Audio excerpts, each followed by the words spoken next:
Hello programmers, welcome to my YouTube channel Techie Projects. So in this video I will show you the sales prediction using Python.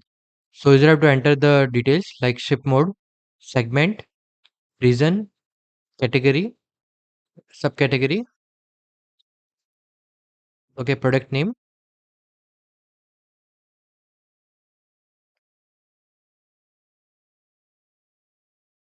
city, state, country, year,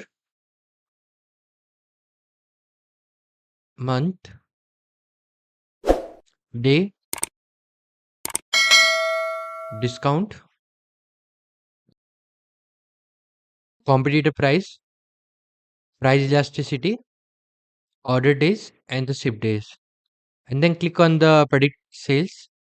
So the model will load and it will predict the sales in the output 133.03. This is the complete project. Thank you friends for watching my video. If you are new, then subscribe channel and share with your friend. Thank you.